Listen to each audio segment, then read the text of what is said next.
2022년 8월 18일 큐티 말씀입니다. 출애굽기 18장 13절로 27절입니다.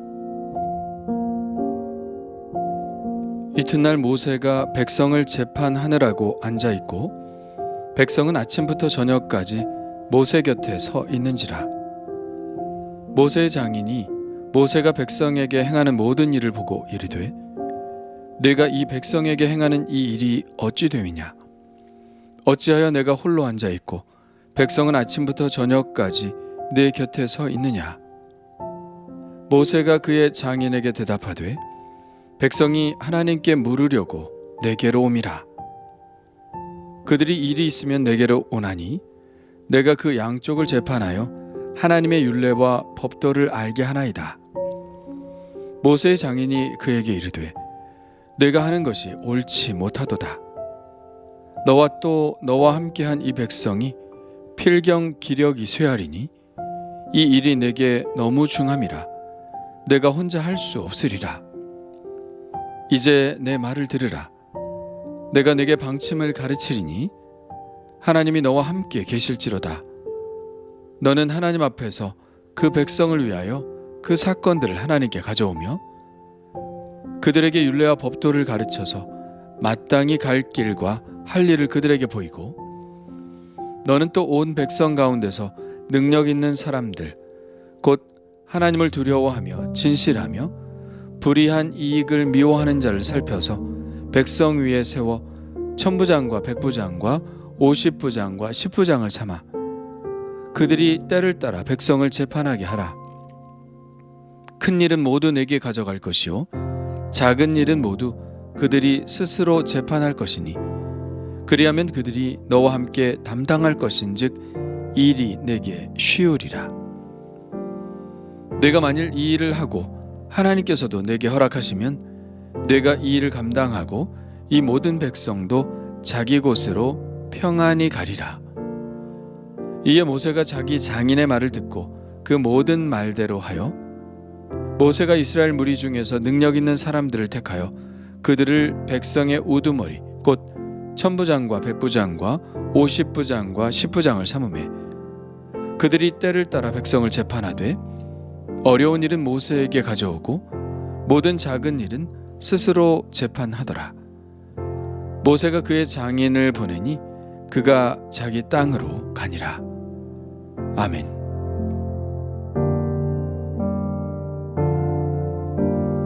다음날 장인 이드로는 모세가 어떻게 백성들에게 리더십을 발휘하는지를 보았습니다.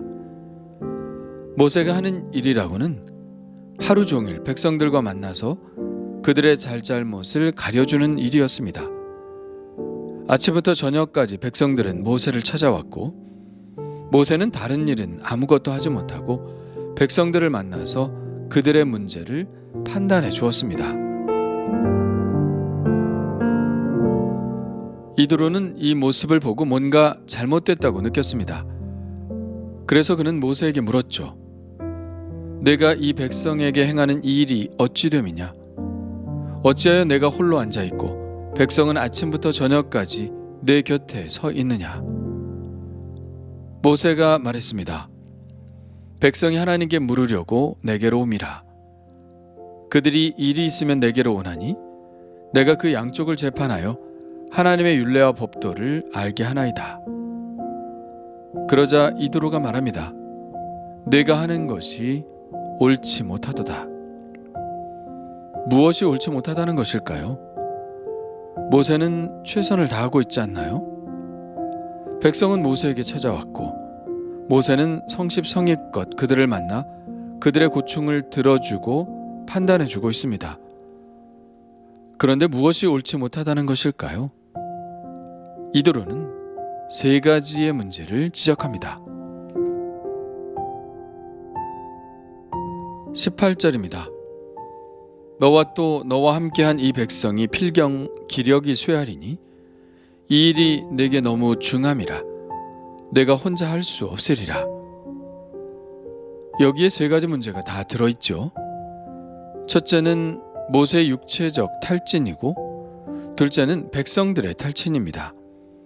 그리고 세 번째는 모세 혼자 할 수 있는 일이 아니라는 것이죠. 탈진은 둘째치고 불가능하다는 것입니다. 그런데 모세는 이 조언을 귀 기울여 들었을까요? 모세는 얼마나 영성 있는 지도자인가요? 하나님을 대면하여 앉아요. 하나님의 말씀을 직접 전달하는 지도자였습니다. 모든 것을 다 아는 사람일 것으로 생각될 수 있습니다. 감히 모세와 같은 위대한 지도자에게 누가 조언을 한단 말인가? 또 모세는 누구의 조언을 듣는단 말인가? 우리는 흔히 이렇게 생각하기가 쉽습니다.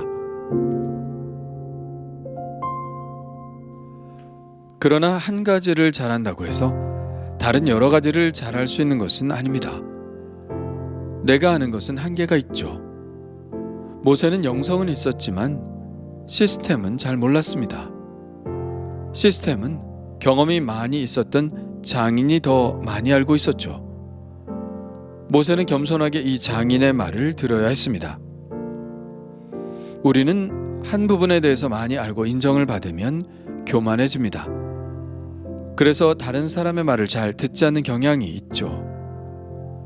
그러나 내가 잘 알지 못하는 부분에 있어서는 그것을 인정하는 겸손함이 필요하다는 것을 모세는 오늘 우리에게 가르쳐주고 있습니다.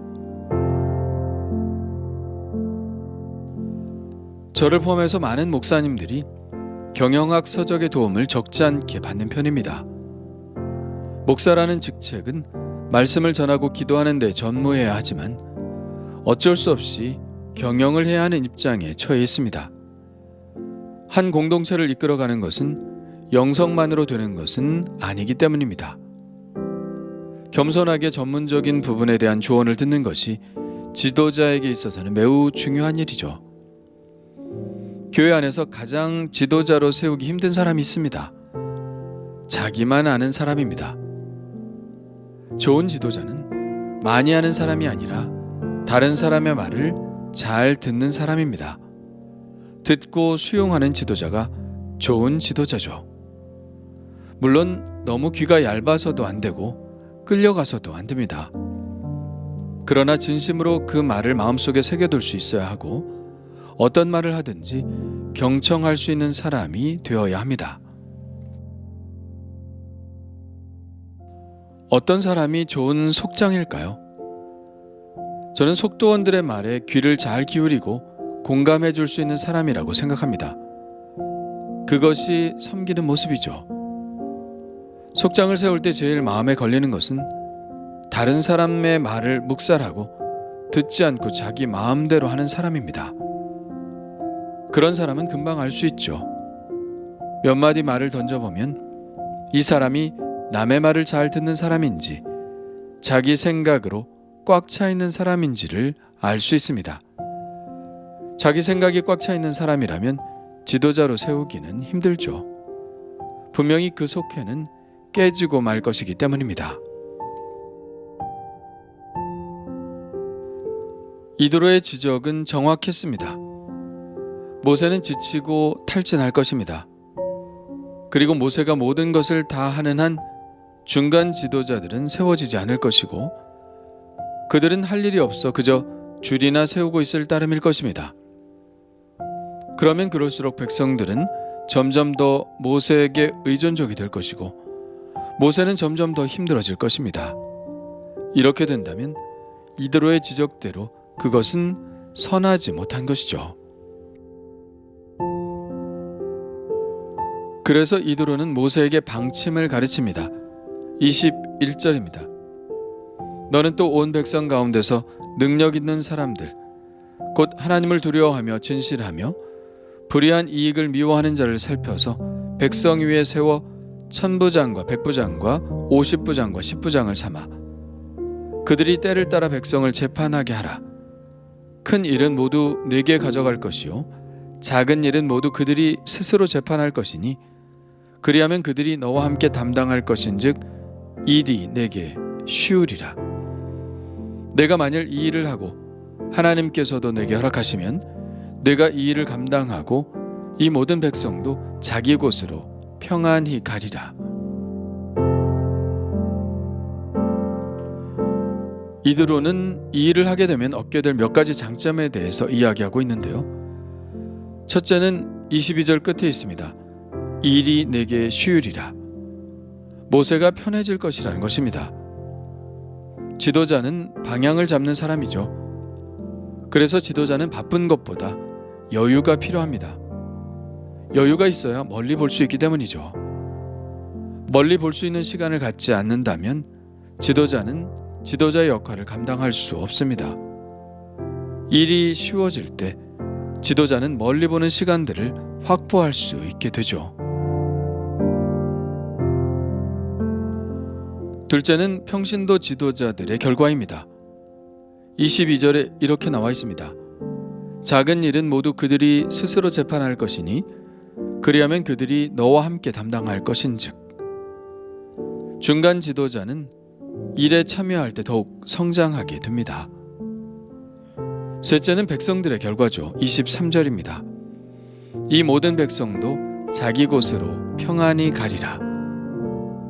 중간 지도자가 세워질 때 목회자의 사각지역이 없어지고 모든 성도들이 골고루 혜택을 누리게 되었음을 이야기하고 있습니다. 목회자는 겨우 10사람도 통제할 수 없습니다. 그러나 중간 지도자 10명을 세우면 100명의 평신도도 돌볼 수 있죠. 교회 중간 지도자가 많으면 많을수록 사역의 사각지역은 사라지며 한 영혼 한 영혼을 만나는 위대한 사역이 가능하게 될 것입니다. 모세는 이드로의 방침을 수용했습니다. 무리 중에 능력 있는 사람들을 택하여 10부장, 50부장, 100부장, 1000부장을 세웠습니다. 그들이 때를 따라 백성을 재판하되 어려운 일은 모세에게로 가져오고 모든 작은 일은 스스로 재판했죠. 이제 모세는 하루 종일 재판석에 앉아 있을 필요가 없었고 백성들도 모세와 만나려고 목매지 않아도 되었습니다. 왜냐하면 훌륭한 중간 지도자들이 세워졌기 때문이죠. 모세는 그 중간 지도자들과 만나서 그들을 말씀으로 양육하는 일만 하면 되었습니다. 이것은 획기적인 변화였습니다. 이스라엘 백성들이 그 어려운 광야 생활을 조직적으로 잘 해나갈 수 있었던 것은 이드로의 조언이 큰 역할을 했다고 볼 수 있겠죠. 목사로서 오늘 말씀을 통해 세 가지를 깨닫습니다. 하나는 하나님의 일을 목사가 혼자 하는 것이 아니라는 사실입니다. 목사는 코치입니다. 성도들이 관중석에 앉아서 목사가 얼마나 잘 뛰는지 보는 것이 아닙니다. 좋은 교회는 목사의 코치로 성도들이 경기에 임하는 교회라는 것을 깨닫습니다. 둘째는 목회자의 사명은 지도자들을 키워내는 것이라는 사실입니다. 목사와 교사는 성도를 온전하게 하고 봉사의 일을 하게 하는 것이라고 했습니다. 그래야 그리스도의 몸인 교회가 서로 상호작용을 통해서 그리스도의 장성한 분량이 충만한 데까지 이르는 것이죠. 셋째는 사명도 중요하지만 시스템도 중요하다는 것입니다. 모세는 사명을 알았지만 이드로는 시스템을 알았습니다. 사명과 시스템이 결합될 때 좋은 공동체가 형성이 되고 또 진취적인 공동체가 만들어지는 것이라는 것을 깨닫습니다. 주님께서 제게 이런 지혜를 주시기를 간절히 기도해 봅니다.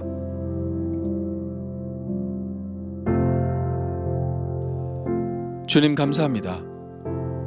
이드로의 조언이 없었다면 그리고 모세가 그의 조언을 듣지 못했다면 모세는 탈진했을 것이고 백성들도 지쳤을 것입니다. 그리고 중간 지도자들도 세워지지 못했을 것입니다. 좋은 조언을 듣게 하시고 넓은 마음으로 수용하게 하시며 하나님의 일을 지혜롭고 효율적으로 하게 하옵소서. 우리 교회에 이러한 중간 지도자들이 잘 세워지게 하시고 연약한 자들을 도울 수 있는 교회가 되게 하여 주옵소서. 모든 것을 다 안다고 말하지 않게 하시고 할 수 없는 부분을 위임하는 마음을 주옵소서. 오늘도 잘 듣는 은혜를 주옵소서. 예수님의 이름으로 기도합니다. 아멘.